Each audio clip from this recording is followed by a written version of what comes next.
Well, joining me now is South Australian Senator Alex Antic. Alex, thank you for your time. G'day, Corey. Thanks for having me.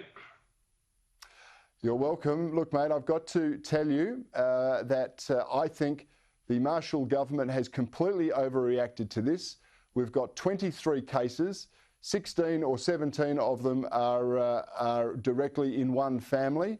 And this has happened because of a stuff up by the government with their quarantine regulations.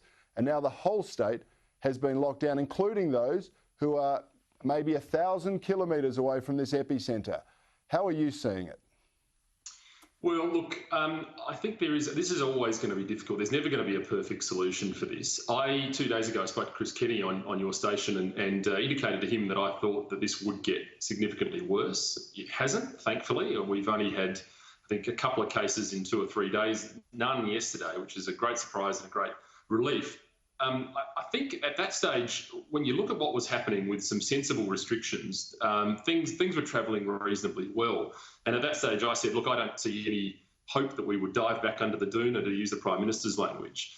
But the truth of the matter is, I think lockdowns do sort of force us back under the doona. And we've seen a lot of disquiet in the community today about that. We've seen the central markets, as a great example, get shut down when they thought they should be open, throwing away potentially huge numbers of dollars in terms of stock and all that sort of stuff.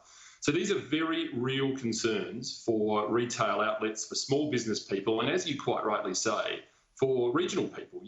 We've got people down in the southeast and across at the Eyre Peninsula here who are miles and miles and miles away from the nearest case and always have been. I think this needs, in the longer run, a more nuanced approach. We're only talking about 6 days at the moment, but the truth of the matter is we cannot lock down for long periods of time. I think South Aussies are happy with the 6 days.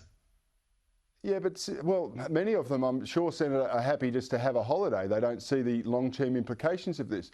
But the messaging from the South Australian government and the health authorities has been absolutely pathetic. Absolutely pathetic. Yesterday, we had the Premier and the Chief Health Officer, Nicola Spurrier, tell us that masks were mandatory when we're going outside.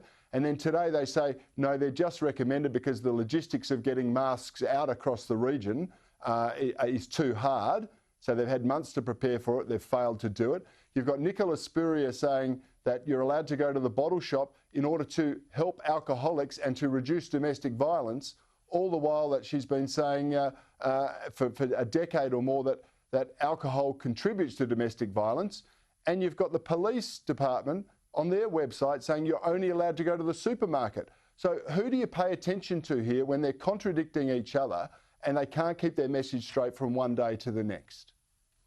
Well, I pay attention to your Twitter feed. I saw your tweet about running down to the shops to get a bottle of tequila as being a nice halfway house. So that's one option. And I think look, you're quite right to point out the difficulties in terms of the messaging. It's always going to be difficult. There are always going to be mixed messages, and I think that's just the nature of this kind of reaction. What I don't want to see is this lockdown go on for long periods of time. I tend to think lockdowns are a little bit like going to the gym. If you can't see yourself doing this for long periods of time, there's no point in putting yourself through the pain for short periods. We've got to find a nuanced way to do it, and I'm confident we will.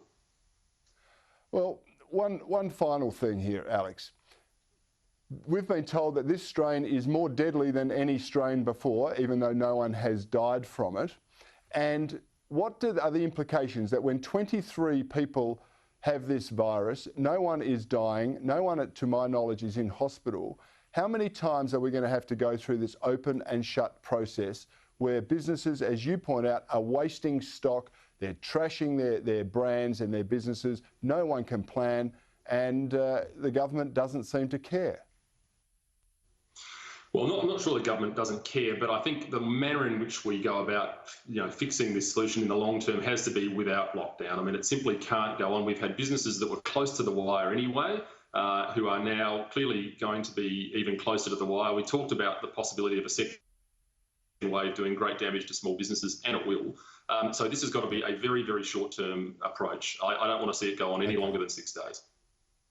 Senator Antic, thanks so much for your time tonight. I appreciate it. Thanks, Corey.